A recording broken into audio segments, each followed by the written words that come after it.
Remembering militancy.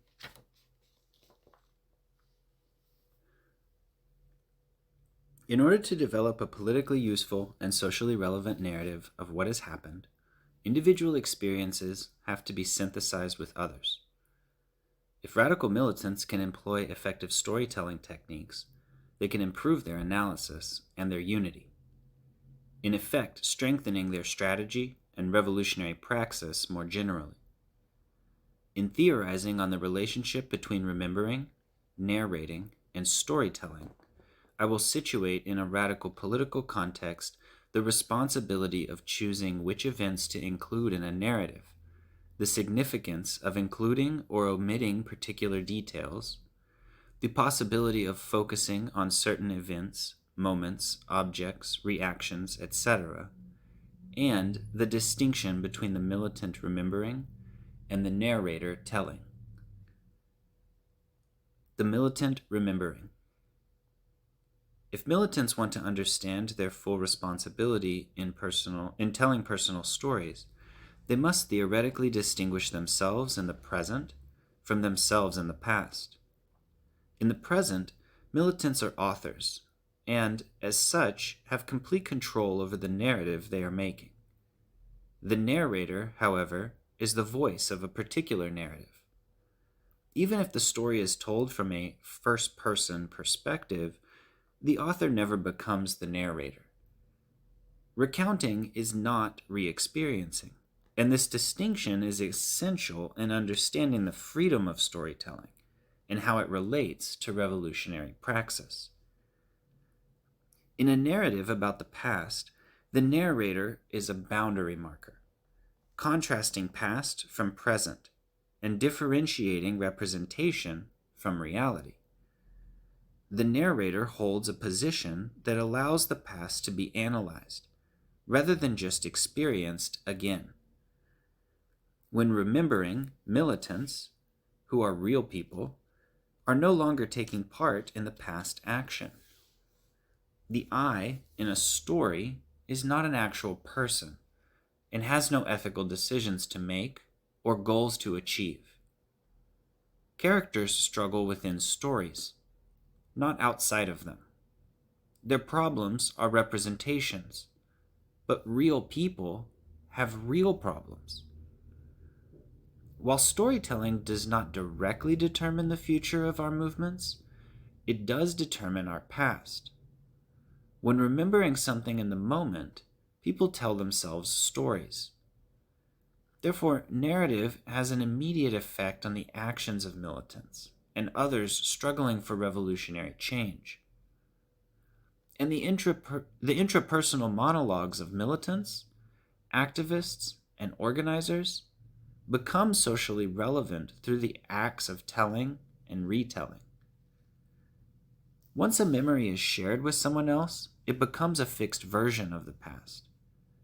Likewise, any act of purposeful reflection employs a narrative of the past. In this way, remembering is synonymous with recounting. Narrative is the communicable form of past experiences, and this is true whether we are communicating with ourselves or others. Remembering is storytelling. Consistency in the story. Remembered experiences vary. This is true from one militant to another, and from one instance of remembering to another. So it is important to understand the differences in narratives which all tell the same story. Recognizing these subtle variations can lead to an understanding of common threads that connect different narratives.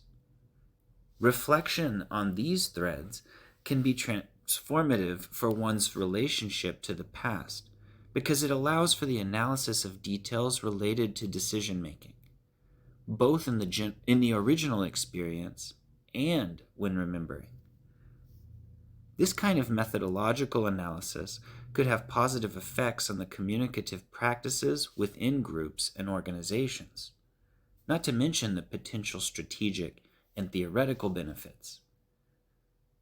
The methods that we use to tell ourselves and others what happened after an action are the same ones that we are likely to use when evaluating a situation in the moment. This does not mean that everyone has to be hypervigilant when debriefing with comrades. Nor does it mean we should aggrandize a democratically approved official version of what happened. Nevertheless, it is still worth rigorously seeking out consistencies in method and in content.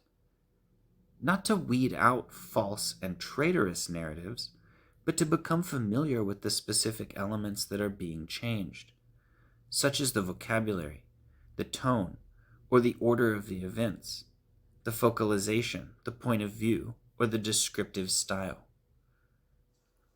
But what events should be included in a report back or an historical chronicle that are more than just a list of missteps?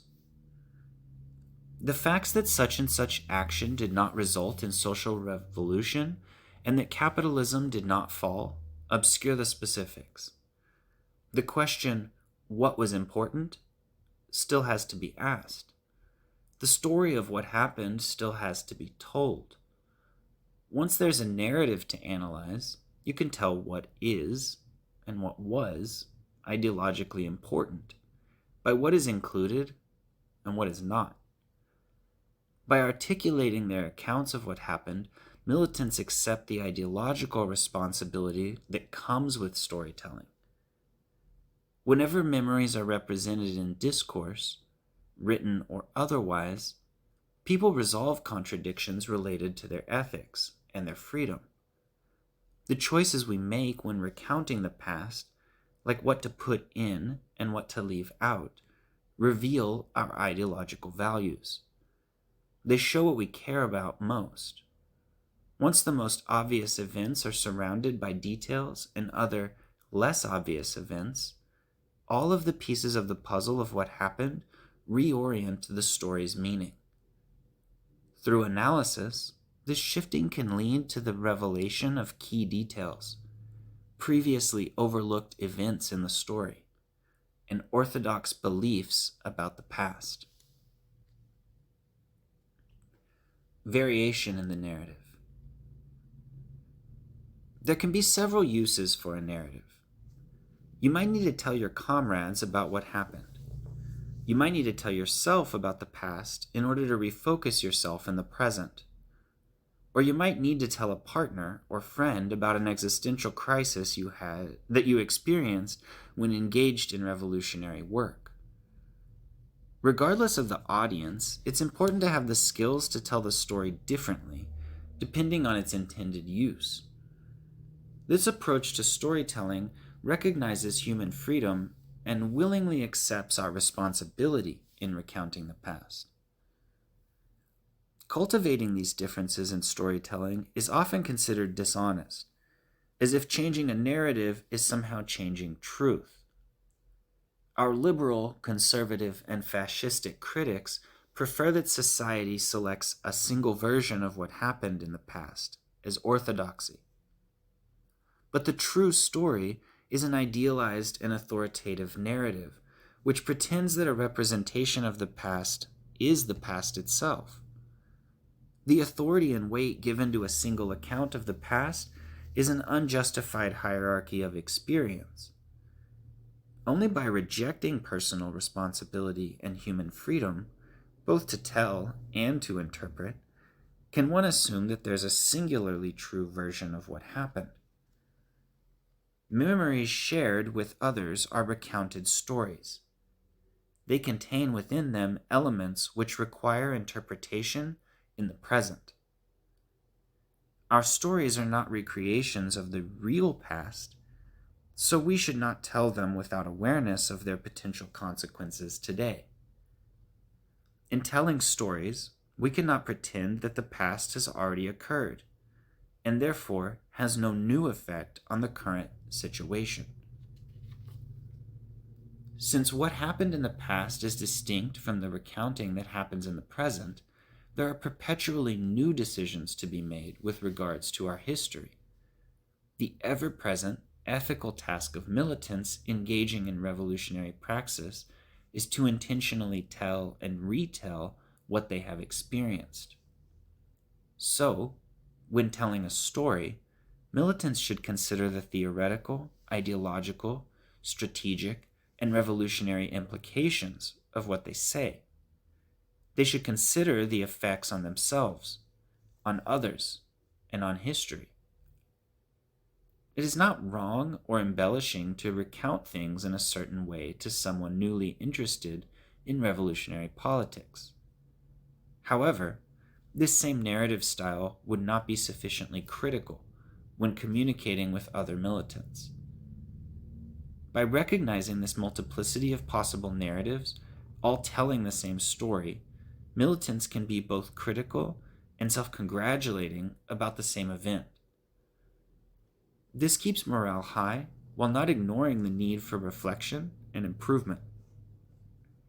The militants who can vary their storytelling will learn more from reflection and critical analysis than those who attach themselves to dogmatic repetitions of memorized narratives. What I am suggesting is intentionally varying the narrative itself. You should tell a different story to your comrades, to your allies, to your friends, to your family, to the press, to the peanut gallery on social media, and to your enemies.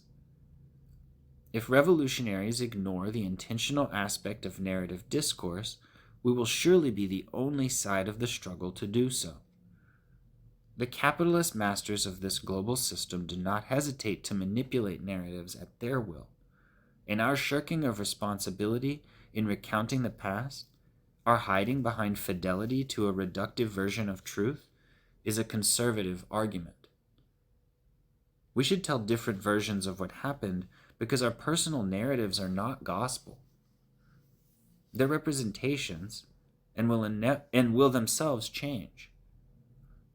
Our individual accounts of the past are insufficient for informing us how to act in the present. However, we can work to resolve this through intentionality and awareness of the narrative factors at play, including the real audience and the real author, neither of which is in the narrative. Memories are colored and elaborated on as they are told, not as they are experienced. Details are not ready-made to be mentioned or not. They must be forged through language. Remembering is an eternally present action, allowing for infinite narrative modifications and different critical analysis of a single story.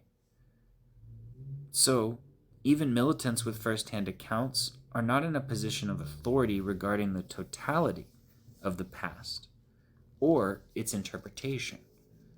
However, rather than being a problem for developing a valuable understanding of what took place, the absence of authority is what allows for the expression of personal responses. It is the militant's task in recounting an action to situate the narrative in a particular moment. It could be in the past, experienced moment, or in the present, remembering moment. Either way, the contextualization of personal experience is fundamental to authentic storytelling practices and techniques. As revolutionaries, we should work in our storytelling to represent our own emotions, thoughts, and reactions of a situation, not as the best thing we've got, but as valid informative discourse about the past. Conclusion. In social movements, effects can be produced by unknown or indecipherable factors. Interpreting these movements binds revolutionary work to narrative analysis and storytelling, because there are not any statistics that can inform us about the unknown. The data that does exist still needs to be told in order to be interpreted. For example, the number of people at an action does not tell anything on its own. It needs context. And depending on the context, the same objective number may be considered a success or a failure.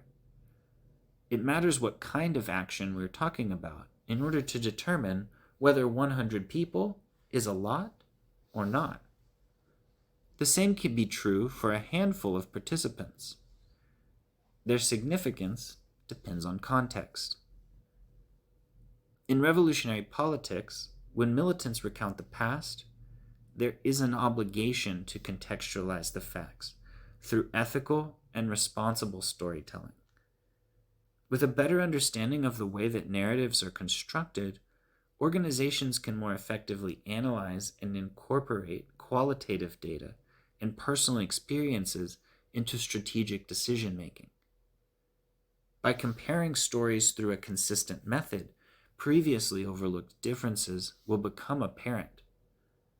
However, we must continue to thoroughly sift through our stories and the situations they depict, and not only read them superficially.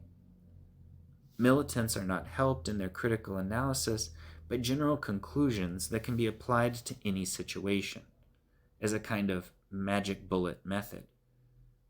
Since we will always overlook and therefore discover new aspects of past situations, we must consider methodological analysis a political priority. It is a revolutionary necessity for our stories and our critiques.